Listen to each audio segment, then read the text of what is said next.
இன்றே டவுன்லோட் செய்து உங்கள் ஃபேவரட் ஷோக்களை என்ஜாய் பண்ணுங்க. நீங்க சொன்ன மாதிரியே காஸ்டியூம் ரெடி பண்ணியாச்சு. Wow, super Ramya. Sorry, last மினிட்ல உங்களை தொந்தரவு பண்றதா போயிடுச்சு.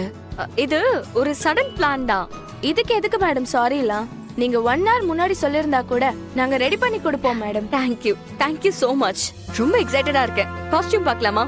பார்க்கலாம்.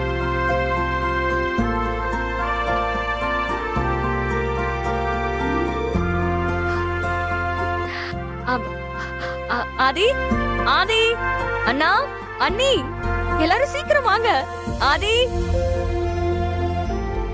வாங்க ஆதி. என்னாச்சு? ஆதி, இந்த சூட் எப்படி இருக்குன்னு பாருங்க. யாருக்கு?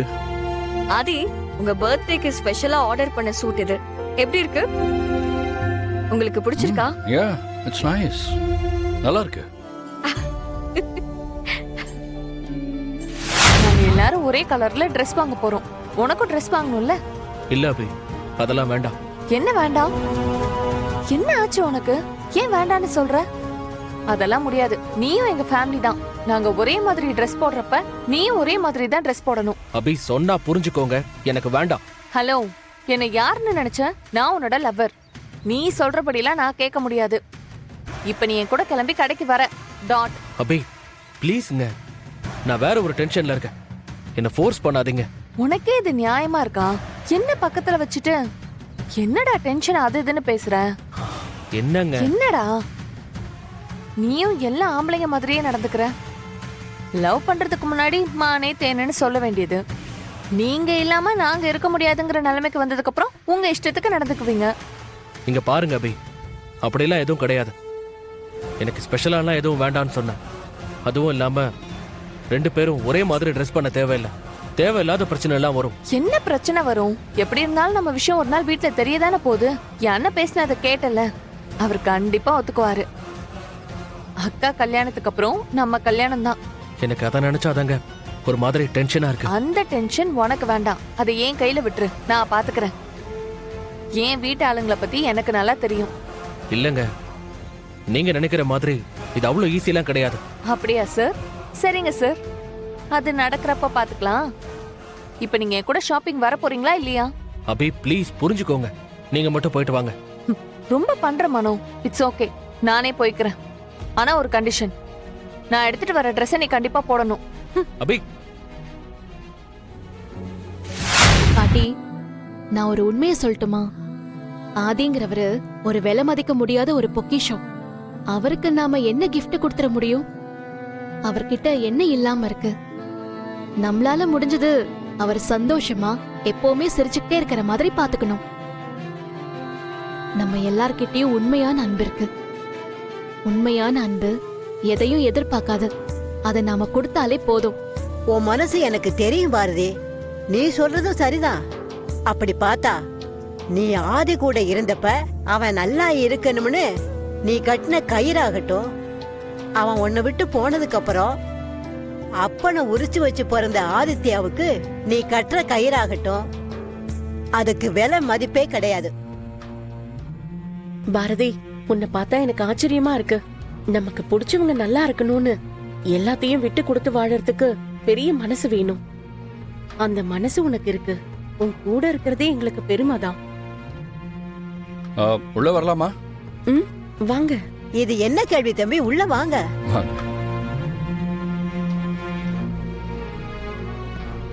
ஏன் லட்சுமி, கிஃப்ட பத்தி பேசிட்டு இருந்தோம்.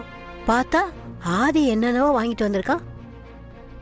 ஆம் ஆதி, என்ன பையில ஏதோ எடுத்துட்டு வந்திருக்கீங்க? என் பிறந்த நாளைக்கு உங்க எல்லாருக்கும் ட்ரெஸ் எடுத்துட்டு வந்திருக்கேன்.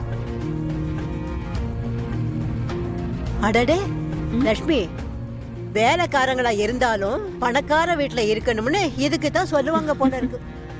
என்ன பாட்டி இப்படி சொல்லிட்டீங்க? நான் உங்களை எல்லாம் என் சொந்த குடும்பமா தான் பாக்குறேன். தம்பி, அது ஏதோ ஃப்ளோல வந்துருச்சு. சும்மா விளையாட்டுக்கு சொன்னேன். நானும் ஆதித்யாவும் ஒரே நாள்ல பிறந்திருக்கோம். எவ்வளவு பெரிய கோஇன்சிடென்ஸ். ஆக்சுவலி எனக்கு இன்னும் பிரமிப்பா இருக்கு.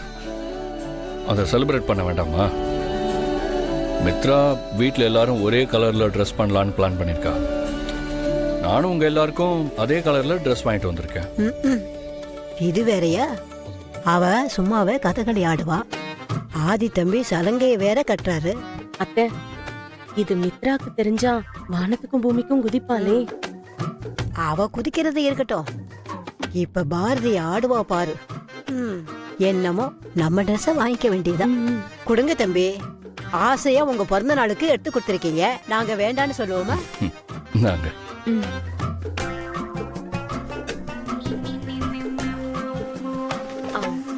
இந்த பாரதி.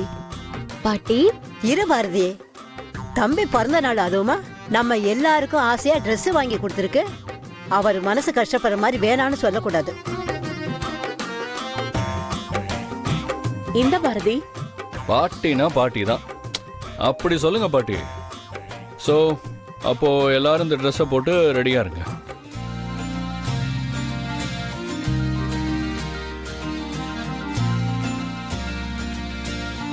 ஏன் லட்சுமி, நல்லா இருக்கா? அழகா இருக்கத்த உங்களுக்கு. பாரதி, உன் புடவையை பிரிச்சு பாரு, என்ன கலர்னு பார்க்கலாம். பாரு பாருங்க மனோ, உனக்கும் சேர்த்து தான் ட்ரெஸ் வாங்கிட்டு வந்திருக்கேன். இந்த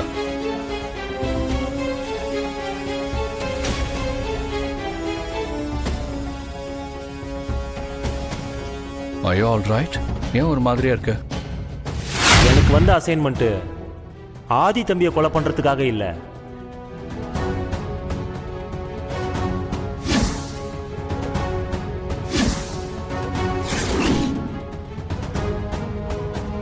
இவங்க தான் உங்களை கொலை பண்ண சொல்லி எனக்கு அசைன்மெண்ட் கொடுத்தது. ஆனா அந்த ஆதிக்கு ஏற்கனவே கல்யாணம் ஆயிடுச்சு பாரதி. நீங்க சொல்ற மாதிரியே அது உண்மையாவே இருந்தாலும் அது சுதாகர் சாருக்கும் மித்ரா மேடம்க்கும் தெரியாம இருக்க வாய்ப்பே இல்லையே. அவங்களுக்கெல்லாம் தெரியும் பாரதி. என்னக்கா சொல்ற? நீ சொன்னதை கேட்டு எனக்கு தலையே சுத்துது. மித்ரா இப்படி இருப்பா நான் கொஞ்சம் கூட எதிர்பார்க்கலக்கா. இவ்வளவு மோசமானவளாக்கா?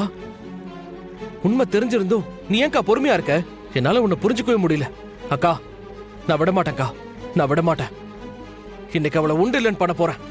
மனோ நில்லு.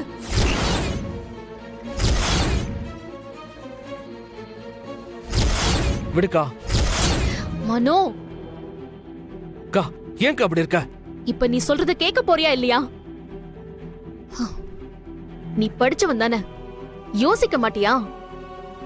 அவன் என்ன கொலை பண்ண ட்ரை பண்ணாங்கிறது அது மட்டும் தான் எனக்கு தெரியும். ஆனா அது என்ன மோட்டிவ்னு எனக்கு தெரியல. அத தெரிஞ்சுக்கிறதுக்காக தான் நான் பொறுமையா இருக்கேன். ஆரம்பத்துல ஆதியை தான் யாரோ அட்டாக் பண்ண ட்ரை பண்ணிட்டு இருக்காங்கன்னு நினைச்சிட்டு இருந்தேன். அப்புறம் தான் அது எனக்குன்னு தெரிஞ்சது.